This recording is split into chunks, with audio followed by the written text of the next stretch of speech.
Hello, I hope your new year has begun well. Through January and February, we're sharing in a series of teaching called New, focused on our life as disciples. This will help all of us gain fresh directions from Scripture for our common way of following Jesus together. We will discover new aspects and approaches in relating with Him so that Jesus leads us and moulds us to become like Him as we serve Him in our daily lives. I hope all of us will be open to taking new steps and moving into the fullness of the new life in Christ God is calling us to enjoy. During this series, we are learning from a variety of teachers. Today, Ben and Rachael Lyon from our church family will speak to us. This young married couple will explore and model insights from Joshua 24 about our new commitment.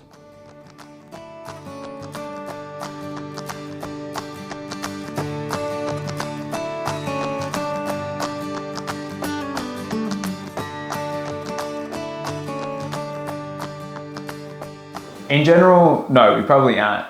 However, we have actually picked up a practice that was suggested to us just when we got married. Because our anniversary is actually at the beginning of the year, that is January 26, we can make sort of marriage resolutions.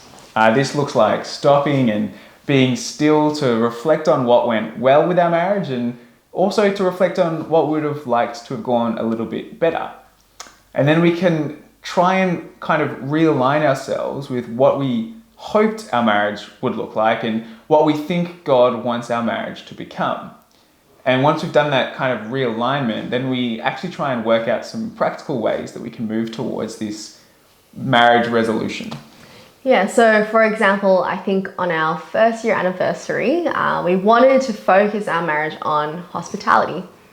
We saw the importance of opening up our home, people being able to see our relationships with its cracks and weaknesses, and kind of inviting people to be a part of our family. And so we agreed that inviting people over for meals would be a focus for that year. Well, that's a good question. On our honeymoon, we actually had wanted the same focus. We didn't really make a practical goal and therefore didn't have people over as much as we had intended. So on our first year anniversary, we made a new practice of having people over at least twice a month. And this meant that we actually regularly had different people into our home, and after a few months of doing this, it then became more of a natural rhythm in our marriage. Yeah, and there have been a couple of goals that kind of keep coming up year after year, right? So for instance, we have now at least twice agreed that we want to be a couple that is more prayerful in the everyday of our marriage. And I'm pretty sure that it's going to be a recurring feature when we have this chat again in a few weeks' time.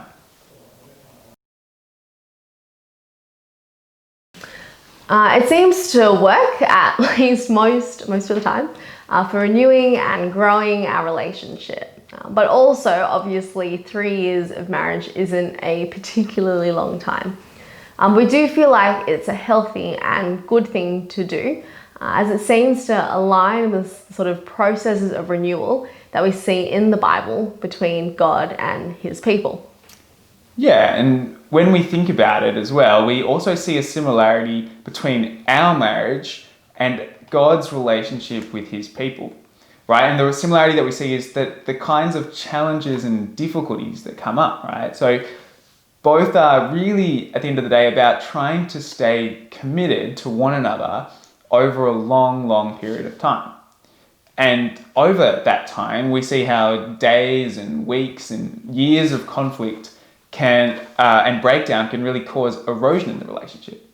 And over that time, we also see how different and changing circumstances and contexts can really strain and change relationships. And we even see that over that time, it's sometimes hard to even remember why we got into the relationship in the first place. Yeah, so I guess the question for us then is, how do we address those problems? Well, we need maintenance and we need fixing up where there's been conflict and there's been breakdown, updating where there's been change, and memory where there's been forgetfulness. So in other words, these relationships need renewal and they need to be made as new.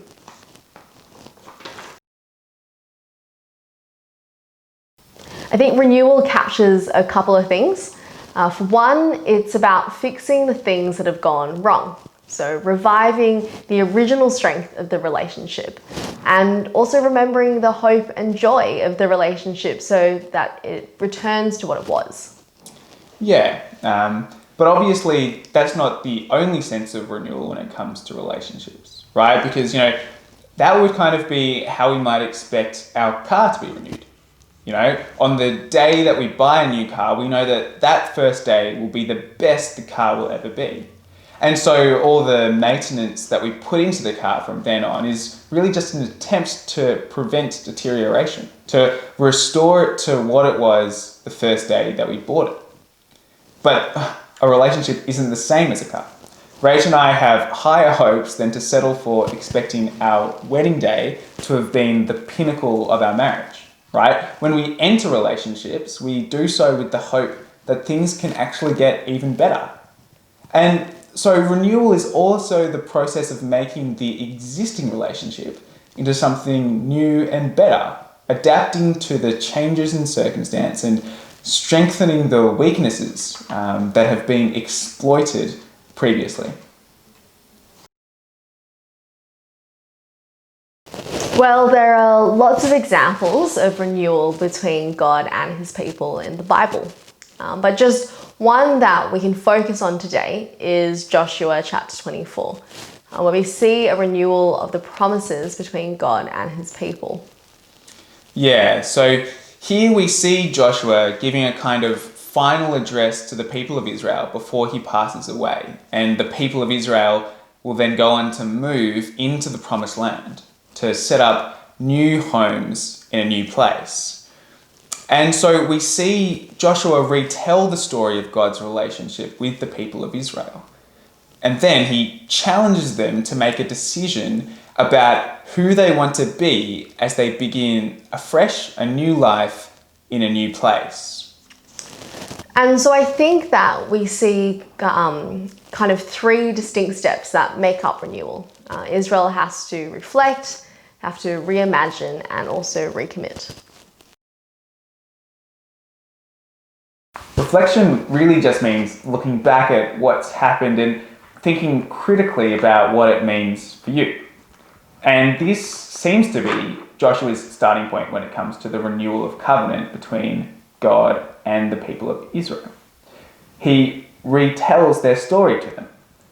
It seems that Joshua is particularly keen to help the people see two things through remembering where they've been. Firstly, what's their identity?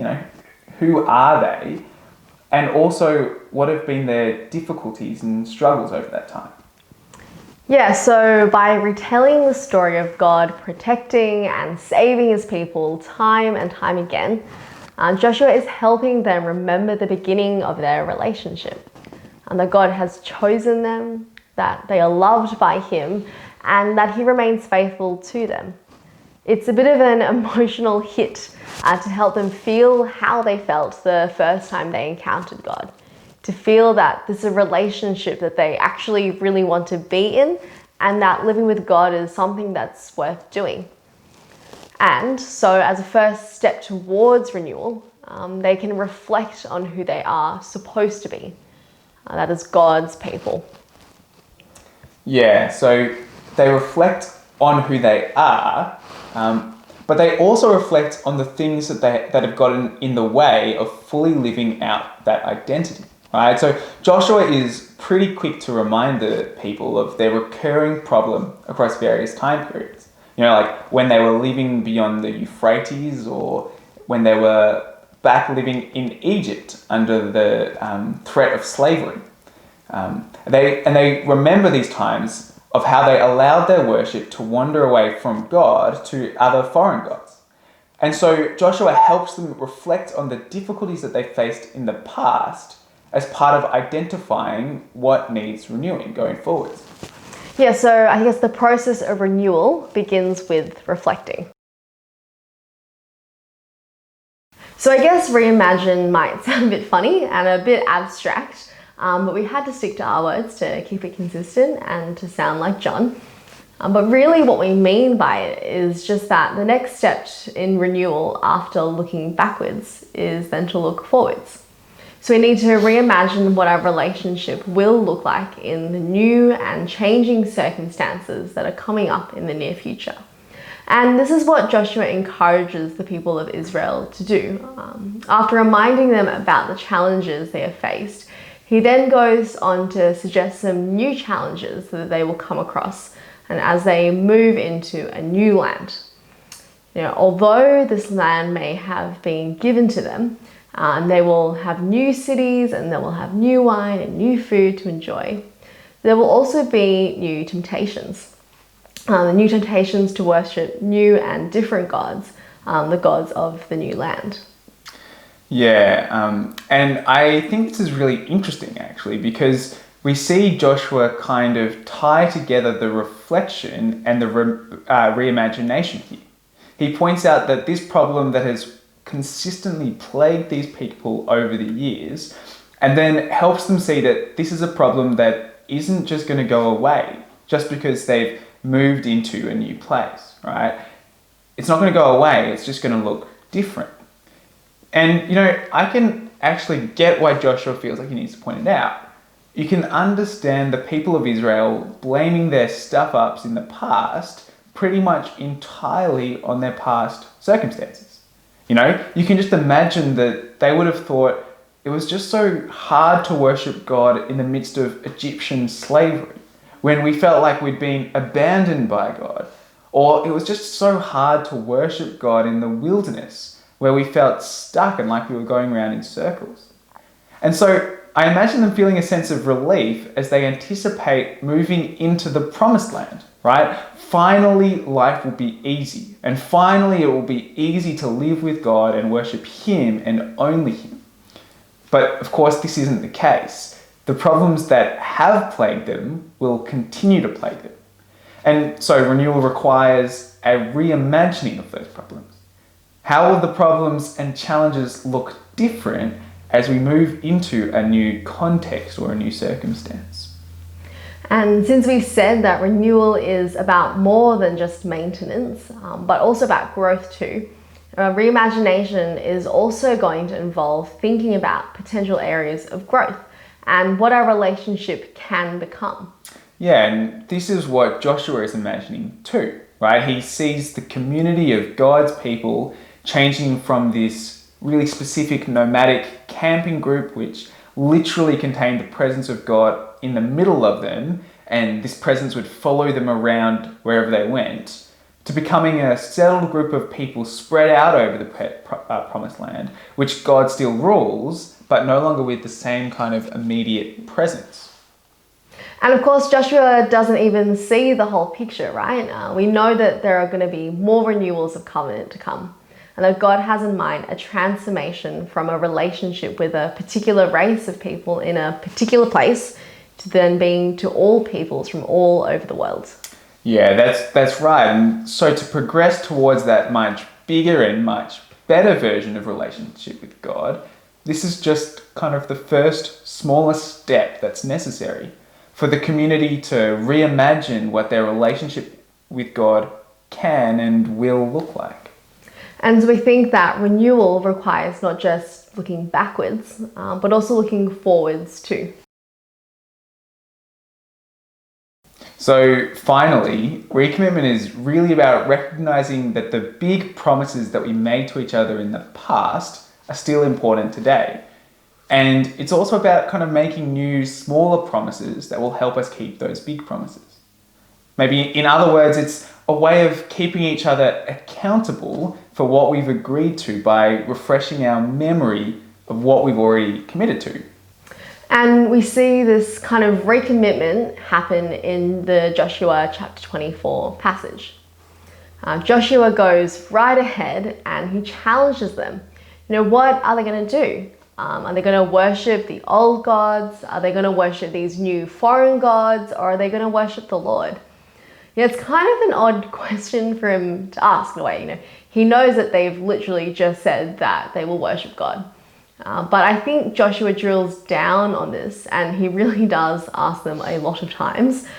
because he wants them to, of their own accord, commit to God and be willing to be held accountable for these old promises. He wants them to stand up and say, yes, today I choose the Lord. And so part of renewal in a relationship is recommitting by holding yourself personally accountable to the promises that you've already made. Yeah, and if we were to even just flick back a few pages in our Bibles, it's interesting there as well, because we also see that other part of the recommitment, the making of those smaller, more specific promises that have the purpose of keeping the people of Israel on track. In chapter 23, Joshua lists out a few specific things that he warns the people not to do, right? Not to call on the names of the gods of the nations left among them, or to make oaths to those gods, or to bow down before those gods, or he even says not to intermarry or associate with anybody from those nations. Now, Joshua isn't, I don't think, permanently banning interracial marriages, we hope. But Joshua's point is that the people of Israel should put some small, practical things in place to help them stick to the much bigger promise to worship God and only God. And so, just like how Rach and I noticed that failing to include details in our plan to be more hospitable made it harder to live up to that promise to one another, we can see that renewal involves recommitting by making these small, new promises that help us fulfill the promises that we've already made. Really, we think that this is a healthy habit for any of our long-term relationships. And I guess this means more than just marriages and long-term friendships and personal relationships with God, but even things like our career, which I guess we can kind of just think of as a relationship with our work, or our relationship with the Gordon Baptist Church community. And that's really one specific area that we want to explore today. Now, as we come to the beginning of a new year, and in some ways a new season of hope, moving out of the despair that a lot of us felt in 2020, how can we experience renewal as a community?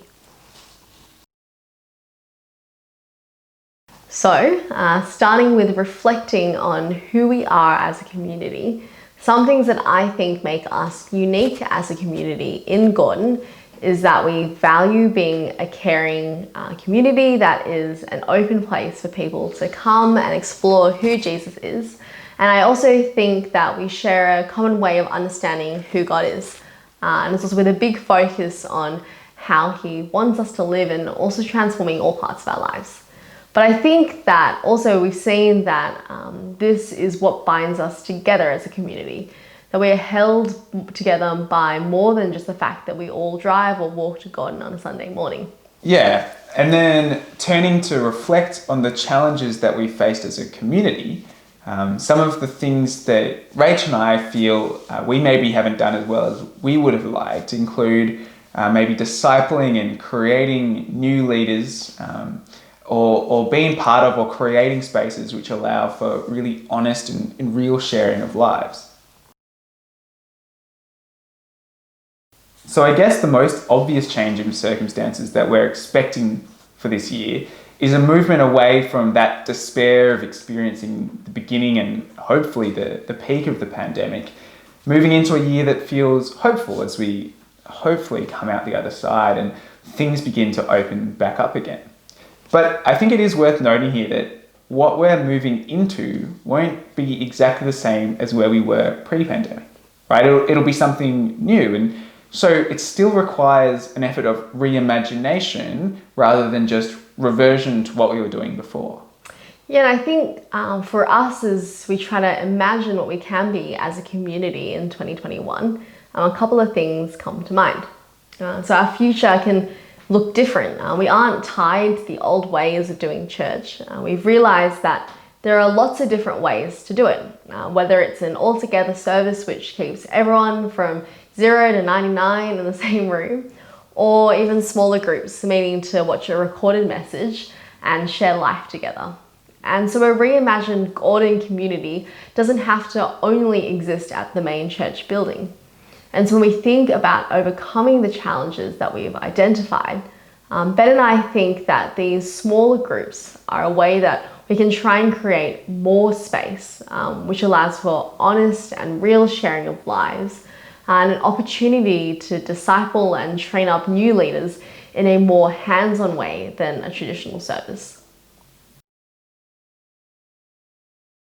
For us, Recommitment has started with agreeing that we actually do want to be a community that is continuing to grow towards who we want to be, right? A caring and open place for people to come and explore who Jesus is. You know, even if that means actually changing in ways that are less comfortable than just sticking with the status quo. Yeah, and practically for us, that has meant deciding to host a Common Way program in our own home. Something that we've been doing for about the past 6 months or so. And what this has looked like is each Sunday morning, people come from around 10 and we begin with catching up and sharing about what we've done in that week. We then pray for each other about the things that we've talked about. And we also read the Bible together, we listen to the recorded teaching together, and we also chat through what we've learned and try to see how it's relevant to each of us in our own unique circumstances. And then we like to finish by eating together, and another chance to continue sharing our lives and to be a community with one another unto God. Of course, as with any new thing, it has had and will continue to have some really good things, some really challenging things, and even some things that we really miss from how we used to do things at church. But we think that it's a small but really practical way to help our community to grow in the right ways. And so for us, Sunday mornings have and will continue to look like this for the foreseeable future, even if it's only me and Rach at home on a Sunday morning. Yeah, and this is just how we see Renewal at GBC. And it's also really great if there's something else that after you reflect and reimagine that you feel you want to recommit to in this new year, whether that's something in your personal or professional life or in the community at GBC. But if you'd like to join us on a Sunday morning, or you think you might even want to commit to hosting a Common Way program yourself, feel free to let us or one of the pastors know.